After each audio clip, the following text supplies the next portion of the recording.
శ్రేష్టమైనటువంటి నామమునకు మహిమ చేరి వచ్చిన మీకందరికీ ప్రభు నామమును బట్టి నా హృదయపూర్వకమైన వందనాలు తెలియజేస్తున్నాను. అందరికీ వందనాలు. మంచిది, మనం దేవుని వాక్యానికి సమయం అప్పగిద్దాం. చూడండి, పరిశుద్ధ గ్రంథములో నుంచి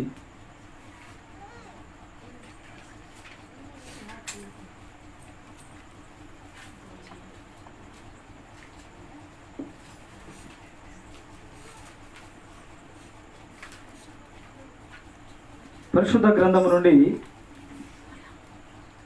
కీర్తనల గ్రంథం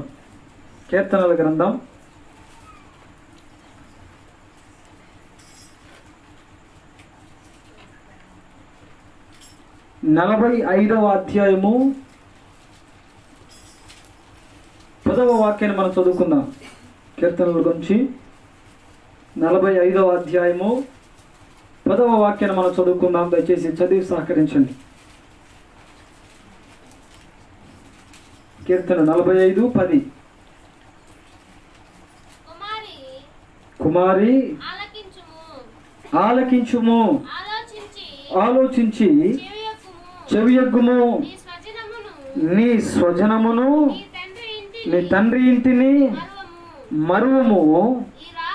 ఈ రాజు నీ ప్రభువు, అతడు నీ సౌందర్యమును కోరినవాడు. హల్లెలూయా, హల్లెలూయా. గమనించండి దేవుని ప్రియ సంగమా, దేవుని యొక్క వాక్కు లేక దేవుని యొక్క వాక్యము మనతో మాట్లాడుతుంది. ఏమి అని మనం గమనించినప్పుడు చూడండి, అక్కడ రాయబడింది కుమారి ఆలోచించి ఆలకించి చెవియొగ్గుము. ఆలోచించాలి, ఆలకించాలి, చెవిని పెట్టాలి, మనసును పెట్టాలి. దేవుని వాక్యం అంటుంది, దేవుని ప్రియ సంగమా, కుమారి అంటే అర్థం ఏంటంటే వివాహము కాని స్త్రీని కుమారి అని పిలువబడతారు. దేవుని యొక్క పరిశుద్ధ గ్రంథములో ఈ మాట ఎందుకని మాట్లాడుతుంది అని మనం గమనించినప్పుడు, ఒక సంఘమును బట్టి లేక సిద్ధపరచబడుతున్నటువంటి సార్వత్రిక సంఘమును గురించి దేవుని యొక్క వాక్యము ఈ ప్రకారంగా మాట్లాడుతుందని మనం చెప్పుకోగలం. గమనించండి దేవుని సంగమా, కుమారి ఆలకించుము. ఆలకించిన తర్వాత వాళ్ళేదో చెప్పేస్తున్నారులే, విందాములే అనుకోకుండా ఏమి చెబుతున్నారో దాన్ని నువ్వు ఆలోచించడమే కాకుండా దానిని ఏం చేయాలట? ఆలోచన చేయాలి. ఆలోచన చేసి ఏదో ఆలోచన చేసేసి వెళ్ళిపోవడం కాదు, కానీ దేనైతే ఆలోచన చేస్తున్నావో దానిని మనస్సులో పెట్టుకోవాలి. ఏది ఆలకిస్తున్నావో దాని గురించి ఆలోచించిన ప్రతి విషయాన్ని కూడా మనస్సులో పెట్టుకోవాలి కుమారి. హల్లెలూయా, హల్లెలూయా. దేవుని యొక్క వాక్యము మాట్లాడుతుంది. గమనించండి దేవుని సంగమా, ఈనాడు కుమారి స్థితిలో మనమందరం ఉంటున్నాం. మనమందరం ఏ స్థితిలో ఉన్నాము? కుమారి అనబడే స్థితిలో ఉన్నాం. కుమారి అనబడే స్థితిలో ఉంటున్నాం కాబట్టి దేవుని యొక్క వాక్కు మనకు సరిపోల్చి మాట్లాడుతుంది సంఘమును గురించి. కుమారి ఆలకించు. ఆలకించడమే కాక ఆలకించిన ప్రతి దాన్ని నువ్వు ఆలోచించే ప్రతి విషయాన్ని కూడా మనసును పెట్టుకోవాలని దేవుని వాక్యం మాట్లాడుతుంది. నాడు వచ్చాం, విన్నాం, వదిలేసాం, వెళ్ళిపోయాం అన్నట్లే ఉంది ఆ వాక్యమును విన్నట్టు స్థితి. మందిరానికి వచ్చామా, ఏదో దైవ సేవకులు ఏదో చెప్తున్నారు, వాటిని వింటున్నామా? బయటకు వెళ్ళేటప్పుడు వాటిని విదిలించుకొని వదిలేసి వెళ్ళిపోయాము. జరుగుతున్నటువంటి స్థితిగతుల గురించి మాట్లాడుకుంటున్నాం. అందుకే దేవుని వాక్యం అంటుంది, కుమారి, ఓ కుమారి, ఆలోచించాలమ్మా, ఆలకించాలమ్మా, చెవులు పెట్టాలి తల్లి. నువ్వు వాక్యాన్ని వినకుండా ఉంటే అది వ్యర్థమైపోతుంది. నువ్వు వాక్యాన్ని వినకుండా ఉంటే నీ జీవితం వ్యర్థమైపోతుంది. నీ జీవితం వ్యర్థమైపోకుండా ఉండాలి అని అంటే వినే వాక్యమును శ్రద్ధగా వినాలని దేవుని యొక్క పరిశుద్ధ గ్రంథంలో లిఖించబడింది. కాబట్టి దేవుని సంగమా, వినే ప్రతి మాట కూడా మనం ఎలా వినాలట? ద్వితీయోపదేశకాండంలో అనుకుంటాను కదా, 28వ వాక్యంలో ఏమని చెప్పబడింది?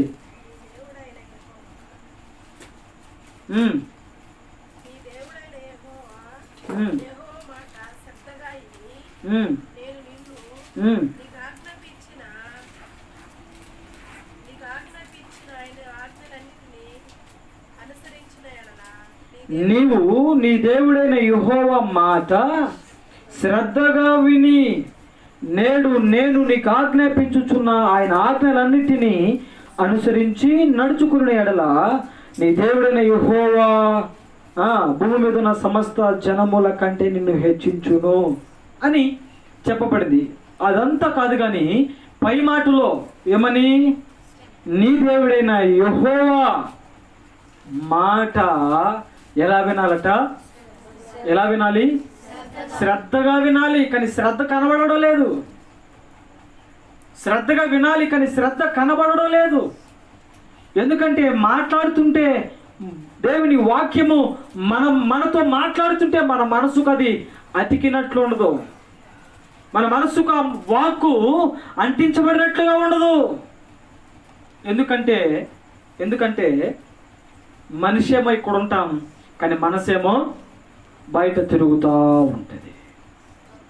మనిషి ఏమో ఇక్కడే ఉంటాం కానీ మనసు మాత్రం ఎక్కడో తిరుగుతూ ఉంటుంది, సంచారం చేస్తూ ఉంటుంది. ఎవరో ఏదో అన్నారని వారి గురించినటువంటి ఆ మాటలు ఆలకిస్తూనే ఉంటారు. దాంట్లోనే ఇక మనసంతా దానిపైనే. ఎవరో ఏదో చేశారని ఇక మనసంతా దానిపైనే. కాబట్టి దేవుని సంగమా, దేవుని యొక్క వాక్యము సెలవిస్తుంది, నీ దేవుడైన యెహోవా మాటను శ్రద్ధగా వినాలి. కీర్తనకారుడు రాస్తాడు ఏమనంటే, కుమారి ఆలకించుము, ఆలోచించి చెవి ఎక్కుము. ఎందుకంటే దేవుని వాక్యము చాలా అంటే చాలా శ్రేష్టమైనది.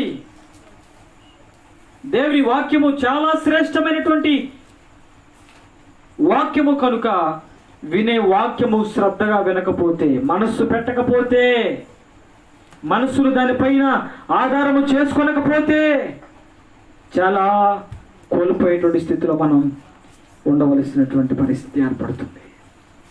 కాబట్టి దేవుని సంగమా, మనం జ్ఞాపకం చేసుకుందాం.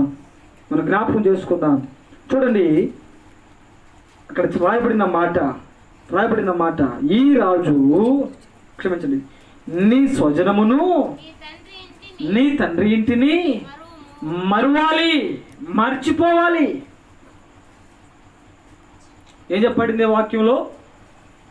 నీ స్వజనమును నీ తండ్రి ఇంటిని మర్చిపోకుండా ఉంటే, ఏమండి, మర్చిపోకుండా ఉంటే ఇక నువ్వు అత్తోరింటికి వెళ్ళి అక్కడేం కాపురం చేస్తావు?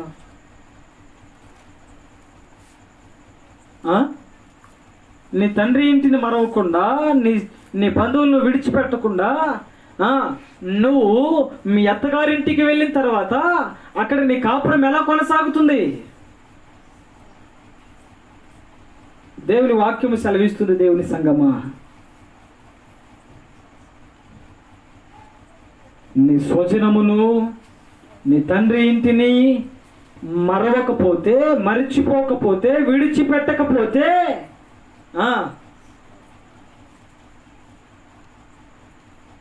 నువ్వు ఏర్పాటు చేసుకున్నటువంటి నీ కుటుంబ పరిస్థితి లేక నీ పరిస్థితి గమనించండి దేవుని సంగమా, ఏమవుతుందో.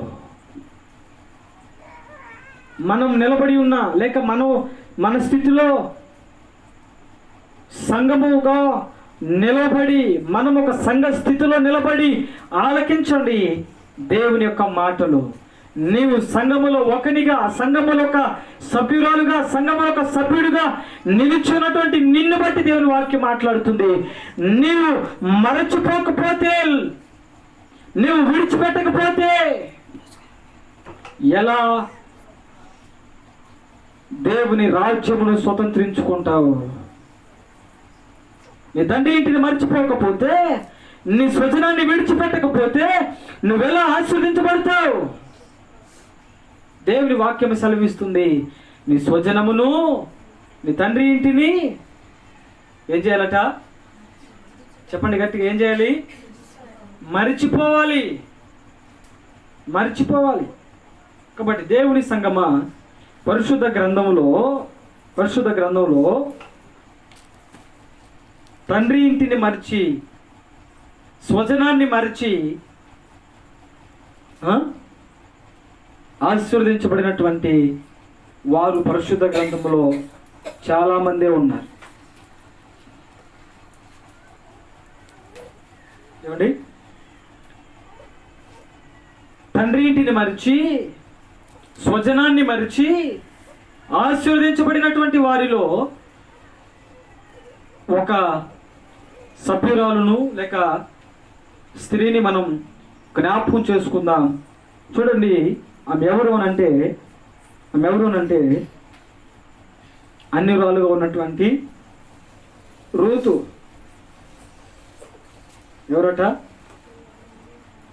ఎవరు?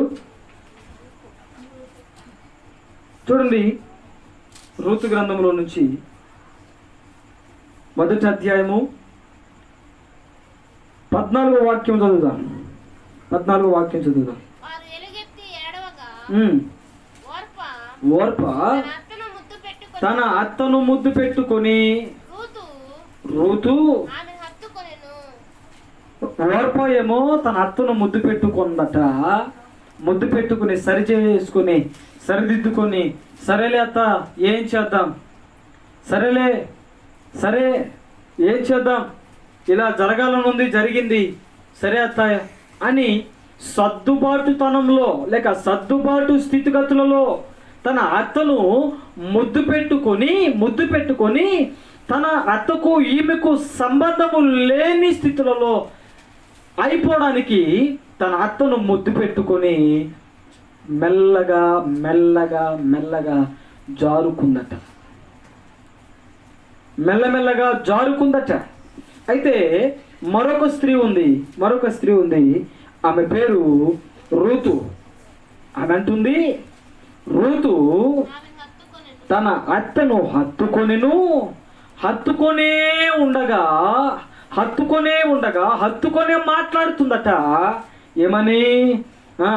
ఇదిగో నయోమి మాట్లాడుతుంది కోడలతో, రూతుతో హత్తుకొని, ఇదిగో నీ తోడి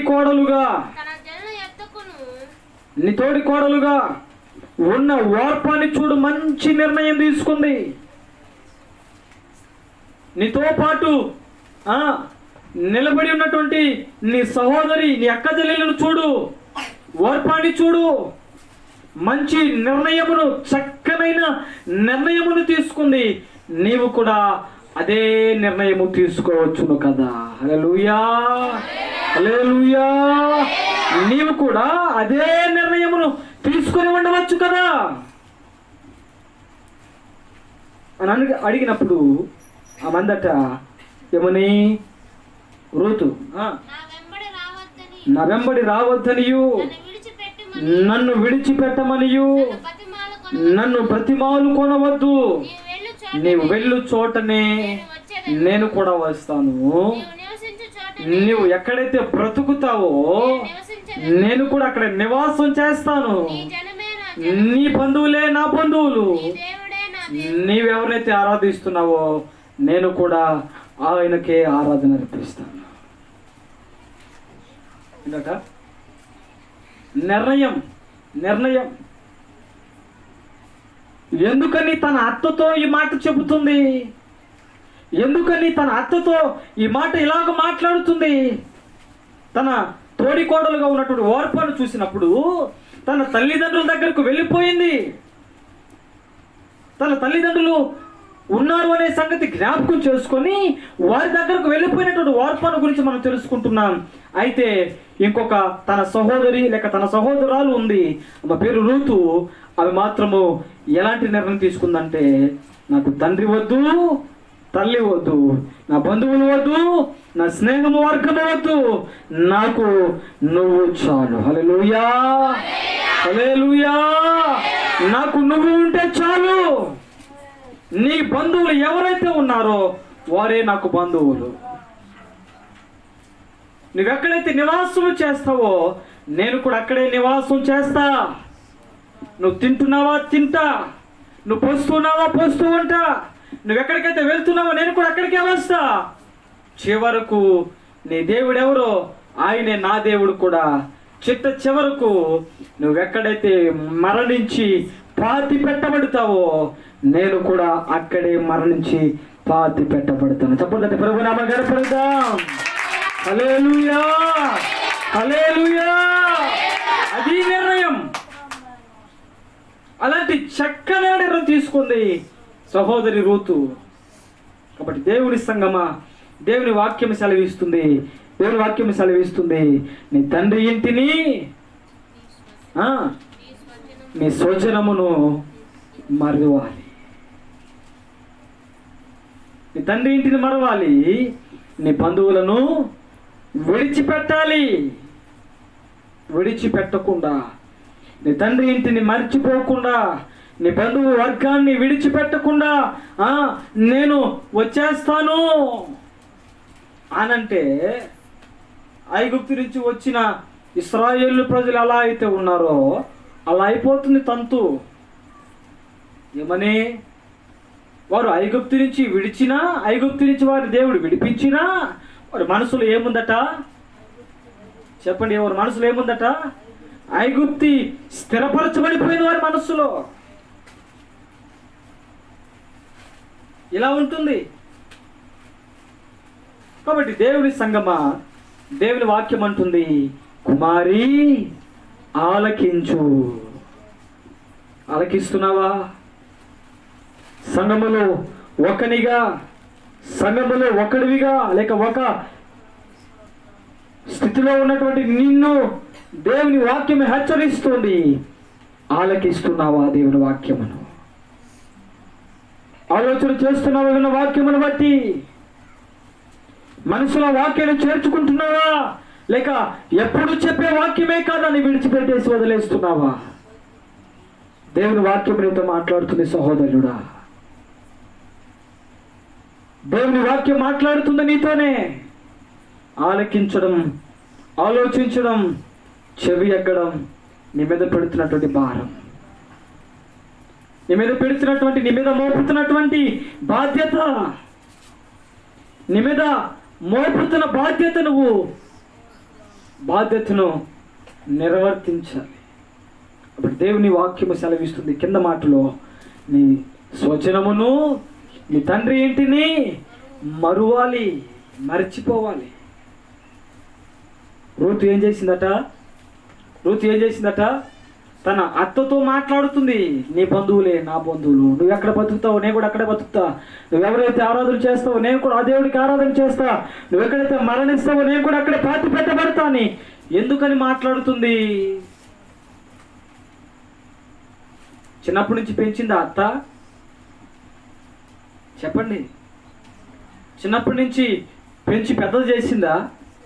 కొన్ని కన్నిందా? మరి అత్తతో మక్కువ పలుకుతుంది ఏంటి? తల్లిదండ్రుల దగ్గరకు లేక బంధువర్గాల దగ్గరకు వెళ్ళాలి కదా. అత్త దగ్గర ఎందుకని ఉంది ఇంకా అని మనం గమనించినప్పుడు మొదటి వాక్యంలో చెప్పబడింది,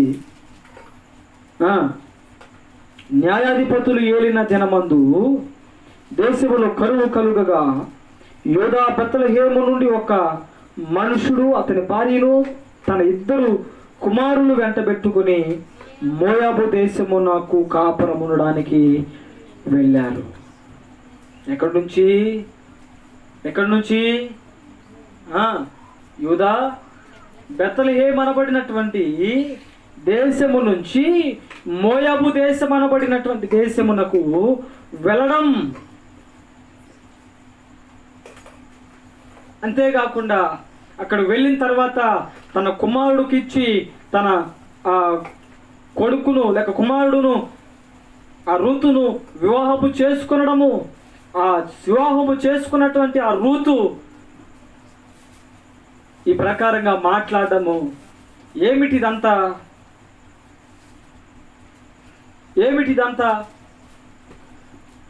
గమనించండి దేవుని సంగమా, గమనించండి.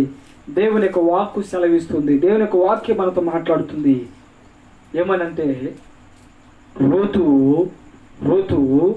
తన తల్లి తండ్రులను విడిచిపెట్టిందే కాబట్టి, తన తల్లి తండ్రిని, తన బంధు వర్గములను, తన బంధుమిత్రులను విడిచిపెట్టింది కాబట్టి, వదిలేసుకుంది కాబట్టి, మరిచిపోయింది కాబట్టి నయోమి కుమారుడుగా ఉన్నటువంటి ఆయనను పెళ్లి చేసుకోవడానికి ఇష్టపడింది.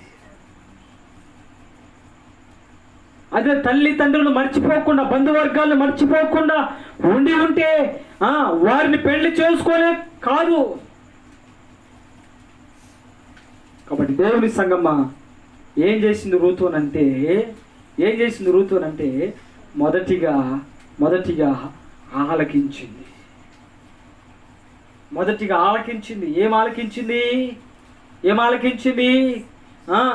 ఆశీర్వదించబడినటువంటి దేశములో నుంచి వీరు ఇక్కడ ఎందుకు వచ్చారు?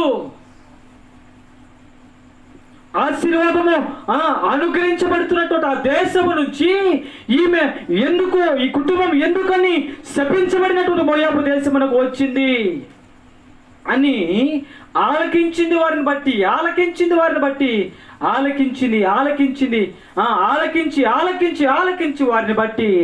ఆలోచన కూడా చేసింది.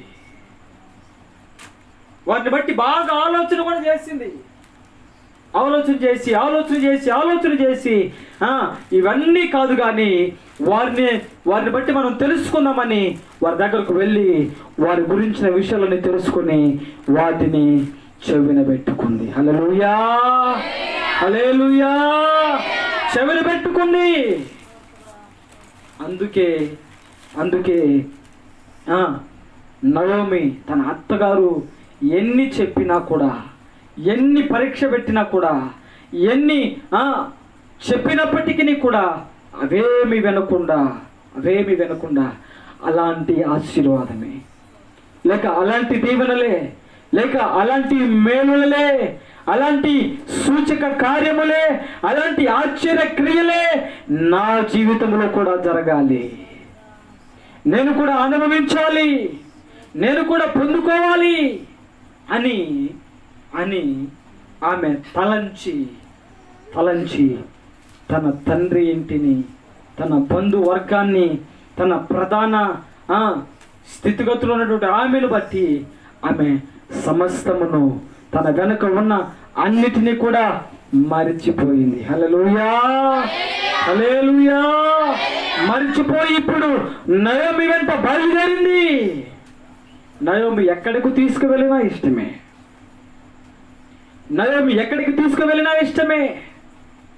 ఇక కొనసాగింది.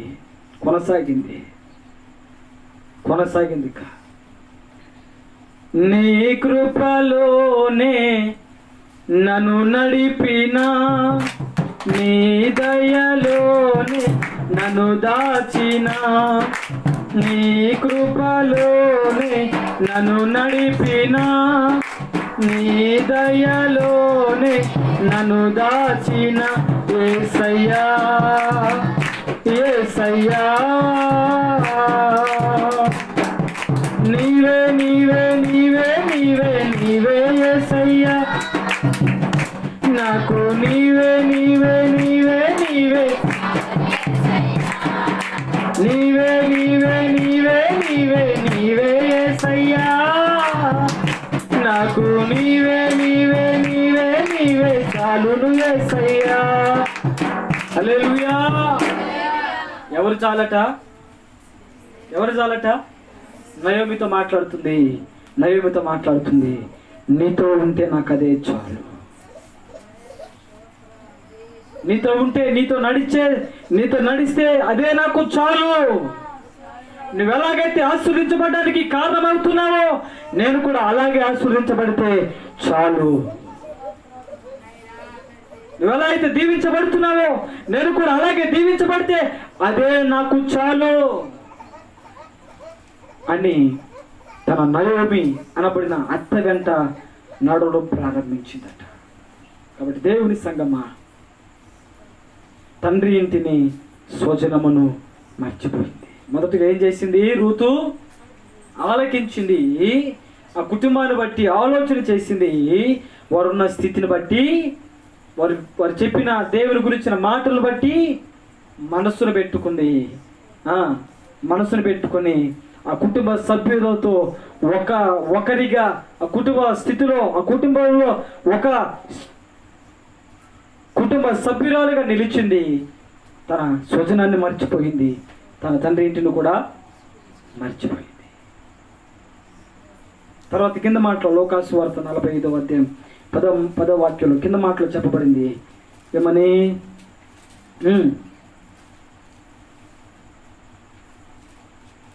11వ వాక్యం, ఈ రాజు నీ ప్రభువు, అతడు నీ సౌందర్యమును కోరినవాడు, అతనికి నమస్కరింపు. ఎవరట ఆయన? ఈ రాజు ఇప్పుడు నీ ప్రభువుగా మార్చబడుతున్నాడు. ఋతు గ్రంథంలో 2వ అధ్యాయం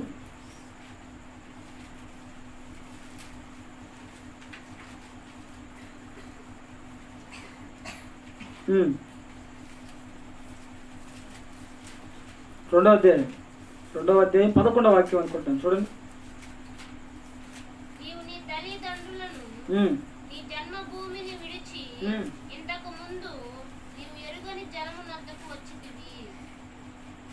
చాలు. ఏం చెప్పిందట అక్కడ?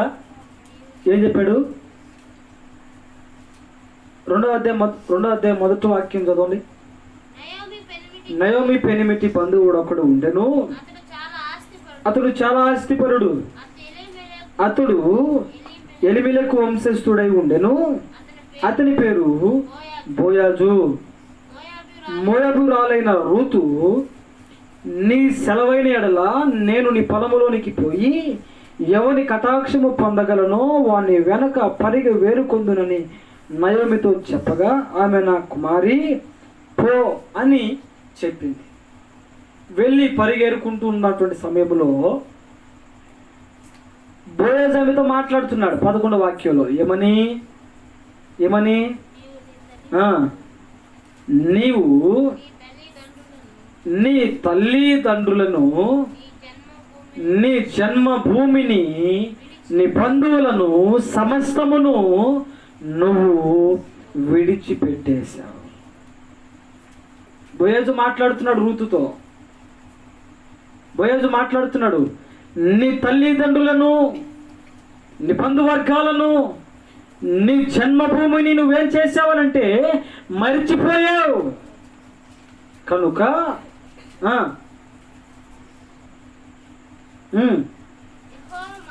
ఇంతకు ముందు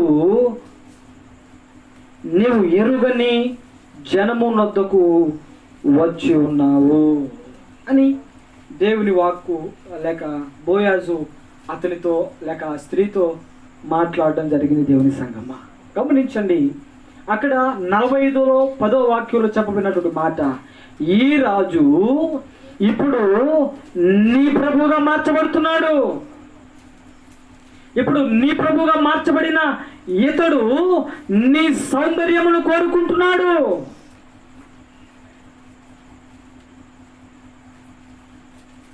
ఎందుకని అలా అనంటే, సంఘము పరిపూర్ణత చెందకుండా, లేక సంఘము పరిపూర్ణత చెందకుండా, లేక సంఘము పరిపూర్ణ స్థితిలోనికి తేబడకుండా దేవుని రాజ్యములోనికి ప్రవేశించడానికి వీలు కానిది. సంఘములో పరిపూర్ణత లేకపోతే, సంఘము పరిపూర్ణత చెందకుండా దేవుని రాజ్యమునకు మనము ఎప్పుడు చూడని, మనము ఇప్పటి వరకు నిరీక్షిస్తున్నటువంటి ఆ రాజ్యములోనికి చేర్చబడలేదు పరిపూర్ణత లేకుండా. అందుకే దశలోనిక పత్రిక రాయబడుతుంది, మనము లేకుండా వారెవ్వరును సంపూర్ణులు కాలేరు. ఎవరు? మనకంటే ముందుగా వెళ్ళిన వారు. మనము లేకుండా వారికి సంపూర్ణత రాదు. కాబట్టి దేవుని సంగమా, దేవుని వాక్యం మాట్లాడుతుంది, బోయాజు ఎవరోనంటే ఇప్పుడు రూతును ఆదరిస్తున్నటువంటి రాజుగా. బోయాజు ఎవరోనంటే అతనికి యజమానుడుగా లేక ప్రభువుగా ఉన్నటువంటి స్థితిలో మనం గమనిస్తుంటున్నాం. ప్రియ దేవుని సంగమా గమనించండి, దేవుని వాక్యము మనతో మాట్లాడుతుంది. ఈ రాజు నీ ప్రభువు, అతడు నీ సౌందర్యమును కోరినవాడు. గమనించండి దేవుని సంగమా, ఈ ప్రకారంగా రూతు తన తల్లిదండ్రులను విడిచిపెట్టేసింది. తను ఎప్పుడు చూడని, తనకెప్పుడు ఎవరు తెలియని, తనకు ఏ విధమైనటువంటి పరిస్థితులు తెలియని ప్రదేశంలోనికి వచ్చింది. అక్కడ తెలిసింది ఎవరునంటే నయోమి మాత్రమే. తెలిసింది ఎవరు? నయోమి మాత్రమే తెలుసు. ఇప్పుడు నయోమి ఎవరిని పరిచయం చేసిందనంటే బోయాజును పరిచయం చేసింది. ఇప్పుడు బోయాజు ఆమెను ప్రేమించి, బోయాజు ఆమెకు తన కౌగిలిలో స్థానమిచ్చి ఆమెను చేర్చుకున్నాడు. హల్లెలూయా, హల్లెలూయా. కాబట్టి దేవుని సంగమా గమనిద్దాం. ఈ రాజు నీ ప్రభువుగా, ఇప్పుడు బోయాజు ఆమెకు ప్రభువుగా, లేక బోయాజు ఆమెకు రాజుగా, లేక బోయాజు ఆమెకు ఒక యజమానుడిగా స్థిరపరచబడి, ఆమెకు కావలసిన ప్రతి దాంట్లో కూడా, ప్రతి విధమైనటువంటి స్థితులలో ఆమెకు ఒక సహాయకార్థమైనటువంటిదిగా వ్యక్తిగా మార్చబడ్డానికి బోయాజు సిద్ధపడ్డాడు. అయితే గమనించండి దేవుని సంగమా, కుమారి అనేటువంటి స్థితిలో నుంచి మనం స్త్రీ లేక శ్రీమతి అనే స్థితిలోనికి వెళ్ళడానికి దేవుడు లేక నయోమి మనలను సిద్ధపరుస్తుంది. మనం ఈ లోకం అనేటువంటి తల్లిదండ్రుల ఇల్లు, బంధువర్గం అనబడేటువంటి లోకపు అలవాట్ల చేత, ఈ లోకం అనబడే తండ్రి ఇంటి చేత మనం విడుదల పొందకుండా, లేక ఈ తండ్రి ఇంటిలో అనబడే లోకమును విడిచిపెట్టకుండా ఉండి ఉంటే మనం దేవుని రాజ్యమును స్వతంత్రించుకోలేం. ప్రభువైనటువంటి క్రీస్తు మనకు ప్రభువుగా లేక మనకు యజమానుడిగా మార్చబడాలి అంటే మనం కన్యక నుంచి లేక కుమారి స్థితి నుంచి ఏ స్థితికి మార్చబడాలి? ఏ స్థితికి మార్చబడాలి?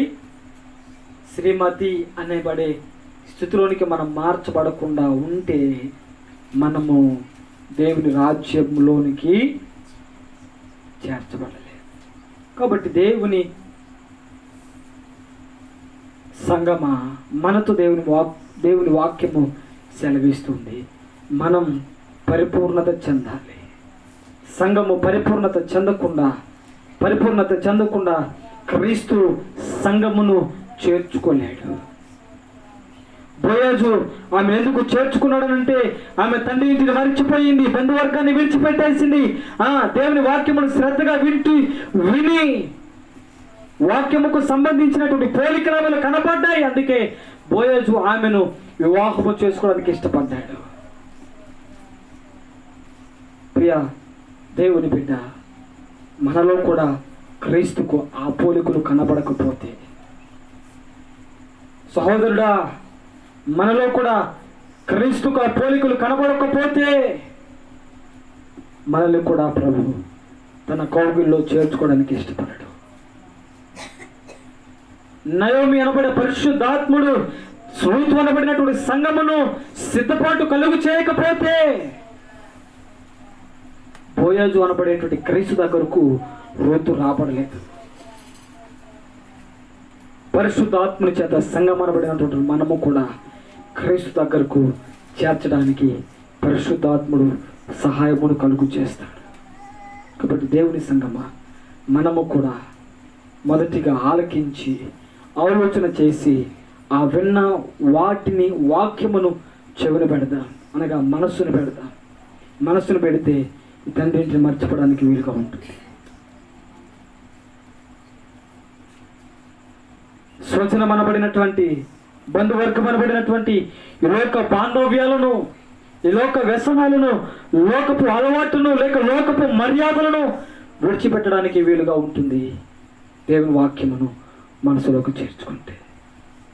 మనసులోకి ఎప్పుడైతే దేవుని వాక్యాన్ని చేర్చుకుంటామో పరిశుద్ధాత్ముడు ఆ వాక్యముతో మనల్ని అలంకరించినట్లు ఆ వాక్యముతో మనం క్రీస్తును ఎదుర్కోవడానికి లేక క్రీస్తు హక్కున చేర్చబడడానికి పరిశుద్ధాత్ముడు సహాయము చేయును గాక. ప్రార్థన చేసుకుందాం. అందరూ తలలో వచ్చి కళ్ళు మూసుకున్నట్లయితే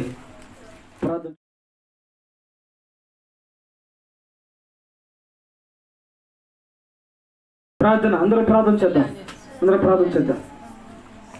నీ ఘనమైన, శ్రేష్టమైన, ఉన్నతమైన నామానికి స్తోత్రములు చెల్లిస్తున్నాం ప్రభువా. ఇదిగో ఇంతవరకును నీ ప్రియ దాసుని మాటల చేత సిలువ చాటు మరుగుపరిచి నీ మాటలు ప్రత్యక్షముగా మాట్లాడే తండ్రి నీకు స్తోత్రాలయ్యా. ఇదిగో సంగమతో మీరు మాట్లాడుతున్నారు. కుమారి, ఆలకించి ఆలోచన చేసిన దాన్ని మనసులో పెట్టుకోమని. ఎప్పుడైతే మనసులు పెట్టుకుంటావో నీ తండ్రి ఇంటిని మర్చిపోతావు. ఎప్పుడైతే మనసులు పెట్టుకుంటావో నీ స్నేహ వర్గాన్ని, బంధువర్గాన్ని విడిచిపెడతావు. ఎప్పుడైతే ఇవన్నిటి నువ్వు విడిచిపెడతావో పరిశుద్ధాత్ముడు వాక్యము చేత నిన్ను అలంకరిస్తాడు. అలంకరించిన అలంకరణతో ప్రభువునకు లేక క్రీస్తునకు నేను ఎదుర్కోవడానికి సహాయము చేస్తాడని ఈరోజు ప్రత్యేకముగా మనతో మాట్లాడే రీతి బట్టి స్తోత్రములు చెల్లిస్తున్నాం ప్రభు. అవును నాయన, మేమందరము కూడా నీ రాజ్యములో చేర్చబడాలంటే తండ్రి ఈరోజు ఈ లోకములో మీ మాటలతో మేము ఆలకించి ఆలోచన చేసి వాటిని మనసులో పెట్టుకొని వాక్యము చేత మేము పరిపూర్ణంగా మార్చబడి నిన్ను ఎదుర్కొనేటువంటి వారముగా సహాయము చేయమని పరిశుద్ధాత్మత వరకు మీరు మాతో మాట్లాడగలుగుతున్న ఈ స్తోత్రాలు చెల్లిస్తున్నాం. అంతేకాదు చేరొచ్చిన సంఘమును బట్టి ప్రార్థిస్తున్నాం. అట్టి ప్రకారంగా సంఘమును తీర్చిదిద్దండి నాయన. పేరు మీరు జ్ఞాపకం చేసుకొని ఒక్కొక్కరిని మీరు తీవ్రకరంగా మార్చమని, అటువంటి స్థితిలోనికి మీరు నడిపించమని ప్రార్థన చేస్తున్నాం. మీరే జ్ఞాపకం చేసుకోండి. అంతేకాదు ప్రాముఖ్యంగా కుటుంబాన్ని బట్టి ప్రార్థిస్తుండగా కుటుంబానికి కూడా అట్టి ప్రకారంగా మీరు జీవితాన్ని కలుగు చేసి అట్టి భాగ్యములు నడిపించమని ప్రార్థన చేస్తున్నాం. మీరే సహాయం చేయమని సమస్తమును మీ చేతులకు అప్పగిస్తుండగా పరిశుద్ధాత్ముడా మీ నామానికి అప్పగిస్తుండగా మీరే జ్ఞాపకం చేసుకోమని క్రీస్తు పరిశుద్ధమైన నామములో ప్రార్థించి అడిగి పొందుకుంటున్నాము తండ్రి. ఆమేన్. హల్లెలూయా.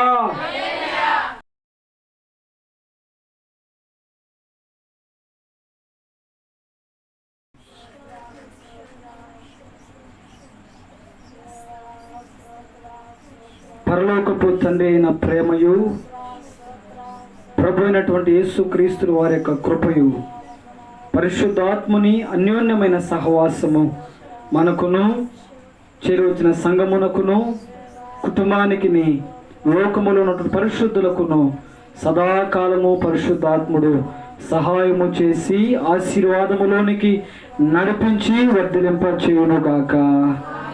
ఆమేన్. హల్లెలూయా, హల్లెలూయా. దేవుని పరిశుద్ధమైనటువంటి నామమునకు మహిమ. చేరి వచ్చిన మీకు అందరికీ ప్రభు నామములో నా హృదయపూర్వకమైన వందనాలు తెలియజేస్తున్నాను. మరొకసారి వందనాలు.